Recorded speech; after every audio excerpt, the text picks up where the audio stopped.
is the most important landmark in all of Israel? Now that's got you thinking. From the earliest times described in the Bible, hordes of men have travelled past Jerusalem. But this is a matter of choice. For to pass through Israel, and specifically past Jerusalem, requires a choice to leave the easy roads of the coast.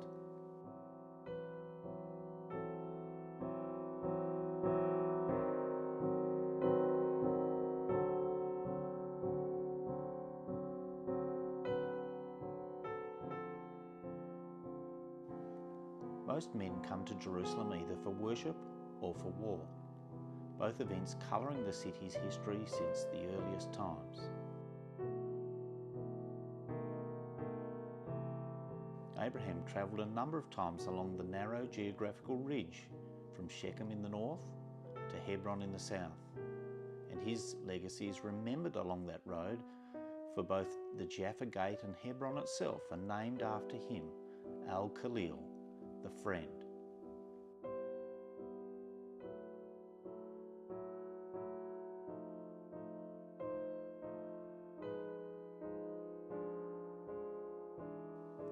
Cutting the land from east to west is the Sorek Depression that joins Wadi Kelt in the east to the Sorek Valley, or the Valley of Rephaim, in the west, passing through the Hinnom to the south of Jerusalem.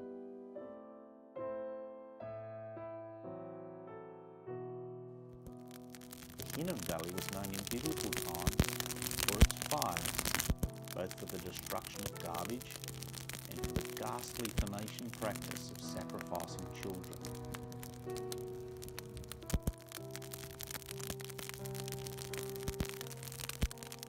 These two great geographical features collide outside the very walls of Jerusalem and is called in Hebrew the Kataf Hinnom, which means the shoulder of the sons of Hinnom, or the sons of mourning.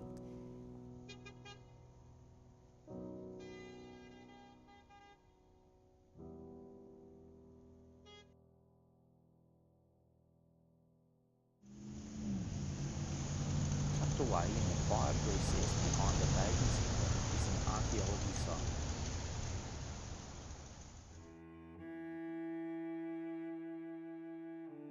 Joshua calls it the Ketzar Rephaim, the cutting off of the giant. Joshua predicted this not as the shoulder, but the cutting off of the head of a great giant. The collision of geography announces not so much a shoulder, but the place of cutting off of heads. And it was past this very place that David walked, carrying the literal head of Goliath.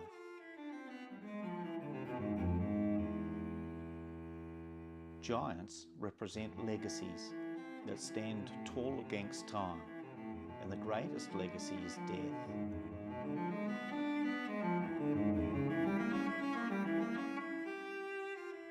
At Kataf Hinnom are numerous tombs. Here the bodies would be laid out,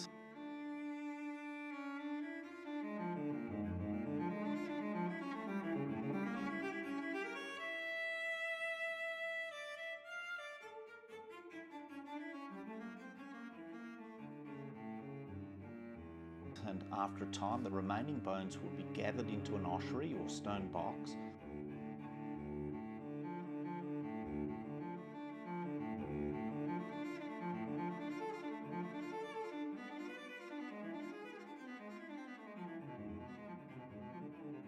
and placed in a niche reserved for his family, a biblical expression, gathered to his people.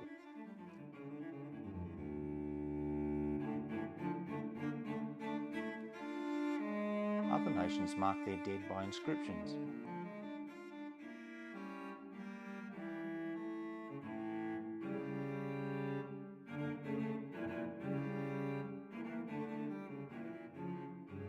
Here at Kataf, an inscription of early or Paleo-Hebraic writing was found containing a recognisable form of the blessing of Numbers 6.